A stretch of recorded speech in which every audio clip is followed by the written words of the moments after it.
Pagdating sa pangangalaga ng kalikasan, maaasahan natin ang ating kapulisan. Yan ang pinatunayan ng mga tauhan ng 2nd Aklan Provincial Mobile Force Company na nagsagawa ng tree planting activity sa Barangay Magallanes, Navas, Aklan. Ang balita mula kay Patrolwoman Lynette Sablon.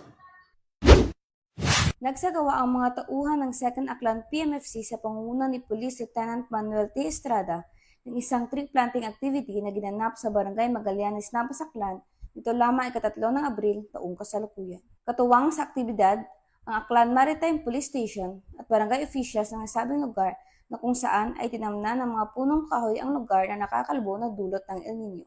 Ang aktibidad na ito ay naglalayong palakasin ang kalikasan at magdulot ng positibong epekto sa kapaligiran at sa mga taong naninirahan sa lugar.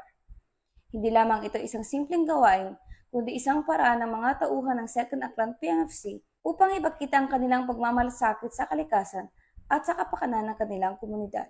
Mula dito sa Police Regional Office 6, ako ay inyong PNN Correspondent, Patrolwoman Lynette Sablon, alagad ng batas, tagataguyod ng Walitang Pulis. Maraming salamat, Patrolwoman Sablon.